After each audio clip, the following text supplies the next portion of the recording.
NFC West team that's not getting the love they deserve. But that's why I'm here, because I've jumped off the Houston Texans bandwagon, and I'm a part of the Arizona Cardinals bandwagon. You see the hat here today. I wore this hat for a reason. Cardinals whisperer coming in. Yeah, Okay. so we got the Giants and the Cardinals. Now, on paper, you said, oh, my God, they blew a 21-0 lead. What is wrong with this Cardinals team? They shut out the Giants for the first half of the game. They were up 20-0, and they did blow that lead. Yeah. But at the same time, this is a team that's like literally has no talent on paper. Like Budda Baker's hurt. They don't even have Budda Baker. Can you name anybody else on that defense? Because I surely can't. And then on offense, you got Hollywood Brown. You got Rondell Moore, who's a fine slot receiver. I like Rondell Moore. Yeah. And then James Conner, who's kind of an anomaly for me. He's somebody who shouldn't be your number one, but he's a good running back. I think he's solid. I think he gets a little bit too much hate for somebody of his talent. And then there's Josh Dobbs. Or should I say Josh Dots? I think Josh Dobbs, whether or not he's their guy, which he's probably not, but I think he's stepped into the role for a team that really, like, you have Jonathan Gannon, a.k.a. Murr from Impractical Jokers, a.k.a. a rat that somehow found a head coaching job. Yeah. And I think he's played very well. I mean, the stats don't really show it, but he's making big throws when it matters. He's, getting those big plays, and they've come into the fourth quarter with leads. And I know at the end of the day, it's wins and losses, but I feel like their first 2 weeks, they've actually played pretty well for a team that's completely terrible. So I think that they're going to give a lot of teams some trouble. They're not going to win many games, and I'm not naive to think that they will, but I think that they can win 2 games this year, and I think they should have won these last 2 games. I think they should have beat the Commanders.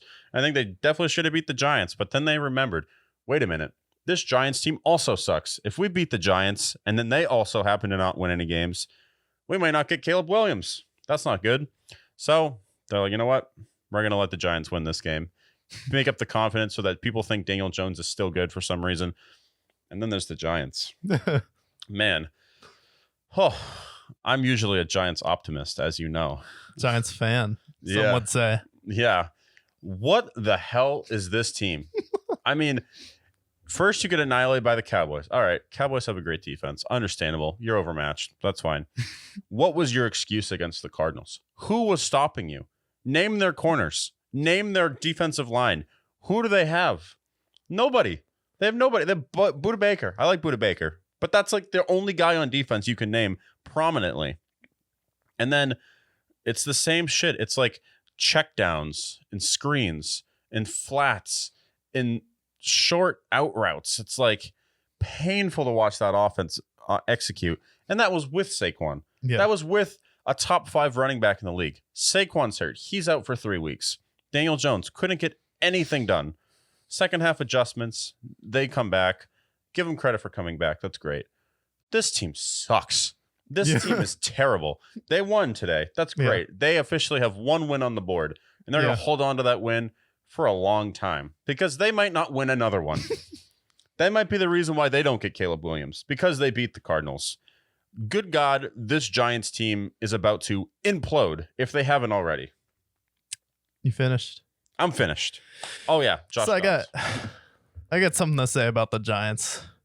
There's a reason why you want to put a bad team away early, because the Cardinals are a team that are just looking to hang on to anything. Everyone thinks they're going to be the worst team in the league. So typically with a bad team is in the early parts of the season when teams are starting to figure out, they'll hang in there, be competitive. But you're the Giants. A lot of people were hyping up this team. They're like, oh, we got Darren Waller on this team.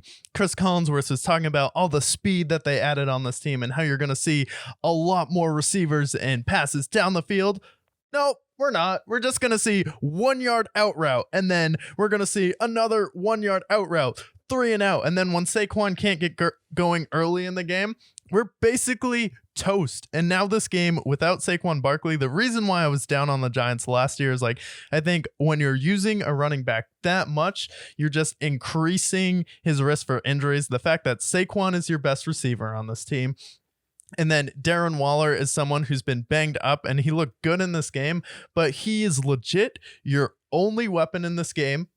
and he's the only dynamic weapon on this team. You have some good receivers that are fairly much pretty unproven, but when you fall down 28-0 in this game, and then it takes you until the third quarter to get a touchdown, that's the reason why Saquon got hurt. Because if you go up in this game and then you're actually beating the Cardinals and then you can blow the game open in the second half, guess what? You don't have to play catch up in this game. And then Saquon Barkley probably doesn't go down in this game. So then we're putting all of this pressure on him. And then every time Daniel Jones is like, oh, got to get it to Saquon. And then, oh, we have to run the ball with Saquon because we don't have any other weapons on this team. It's also because Daniel Jones can't move the ball down the field and Daniel Jones isn't good. This is a guy who you opted out of his 5th-year option because they're like, he's not the guy. He sucked in year 1. He sucked in year 2. He sucked in year 3. And he didn't just suck. He was horrible. Worst in the league. You had Joe Judge. You had McAdoo DeWackadoo on this team. It's like, I get it. But then you get Brian Daboll. He can only coach so much, and you're not surprising anyone this year because now they know what type of offense you run. They know you can't push the ball down the field, so they're going to make Daniel Jones push the ball down the field now. And now without Saquon, it's because you fall down 28-0. It's because you don't get a touchdown until the second half, and then you have to keep riding him and riding him and riding him. How about we get some help on the outside? How about we actually push Daniel Jones to throw the ball down the field? Because if we're going to pay you $140 million, damn it, you better move the ball down the field. If we're going to have this conversation with Dak Prescott, like, oh, Dak is paid all this money. It's like, yeah, at least he's gotten to the playoffs. At least he's had some success. And I get Daniel Jones won a game last year, albeit the defense had a big part to do with that. And Saquon was an absolute monster. But Saquon's not going to be there forever. And we're paying you to be the guy. We're paying you to elevate the offense past Saquon Barkley and get the ball to someone like Darren Waller, who you repeatedly throw up behind him.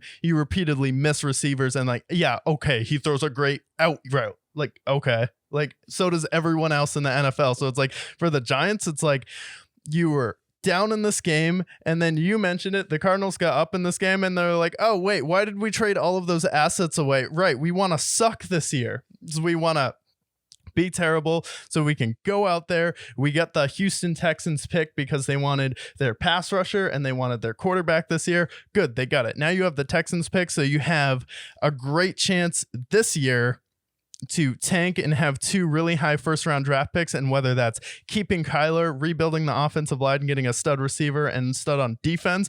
But they were just like, oh, wait, we need to tank this game. We need to lose on purpose. We're not taking the bus today. We're setting the bus on fire,